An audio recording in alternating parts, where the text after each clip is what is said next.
Here are just some of the stories the Financial Times will be watching in the week ahead. There's a presidential election in Nigeria. We've got results from soft drink giants Coca-Cola and PepsiCo and the car makers Renault and Nissan. Plus UK data could show how the economy slowed sharply at the end of last year. First to Nigeria, where Nigerians head to the polls on Saturday to choose between President Buhari and former Vice President Atiku Abubakar in presidential elections for Africa's most populous nation.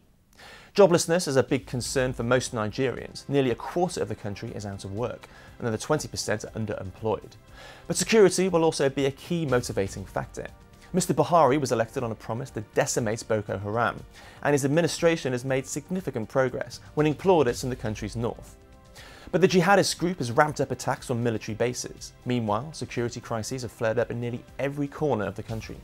Observers say the race is much tighter than expected, but many give Mr. Buhari the edge, and the two candidates couldn't be more different. The pair have very different styles. The president is a reticent former general who ran the country in a military government during the 1980s, while Atiku, as he's popularly known, is an outspoken wealthy businessman who led the country's privatization push when he was vice president in the early 2000s. It's shaping up to be a closer than expected race, though most observers still give Buhari the edge because the power of incumbency is so strong in Nigeria. It remains to be seen if Atiku can pull enough votes from Buhari in his stronghold in the populous north, but indications right now seem like Buhari will pull it off. Now, it's been a big year for the American beverage behemoths Coca-Cola and PepsiCo, marked by active M&A and management changes. Results for the final 3 months of 2018 are expected to underline just how much the company's traditional fizzy drinks have gone out of favour. Revenues for the quarter are expected to dip 6% at Coke from a year ago, and to be flat at Pepsi, which also has a large food business. The profits of both companies are looking stronger. Adjusted earnings at Pepsi are forecast to rise about 14%, which would be the biggest improvement since 2011. At Coke, analysts have penciled in a 10% improvement. Both companies have branched into new areas from tea to sports drinks. Coke struck a particularly interesting deal in the autumn with the £3.9 billion acquisition of the UK's Costa coffee chain. The deal just completed last month though, so it won't show up in the results.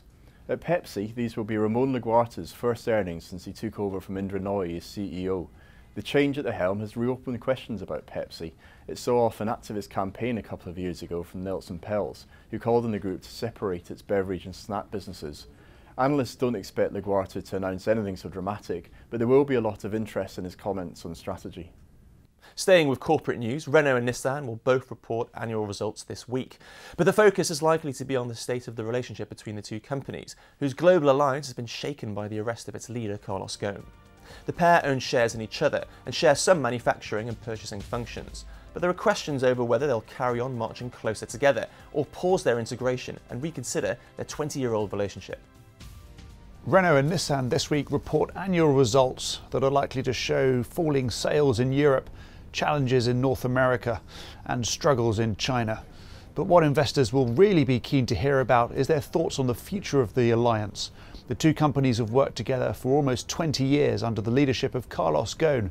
But with Mr. Ghosn currently in a Japanese jail and new leadership teams in at both Renault and Nissan, investors want to hear about the future of this global alliance. There are questions over whether the two companies will continue to move closer together with more joint work on manufacturing and other elements, or whether they'll go their separate ways and split apart. And finally to the UK, where data out this week is likely to show the economy slowing sharply in the last quarter of 2018, after its strong performance over the summer. The Office for National Statistics will release its first estimate of fourth quarter growth on Monday, while inflation data is due on Wednesday. So the GDP data, which we're getting on Monday, will tell us more about just how sharply the UK economy was slowing at the end of last year. We can expect it to look pretty poor. The Bank of England's just put out forecasts showing it slowing to 0.3% in the last quarter of the year, half the pace it was running at in the summer. We already know a lot of that though. We know that businesses are putting plans on hold because of Brexit uncertainty. We know that consumers are getting more cautious.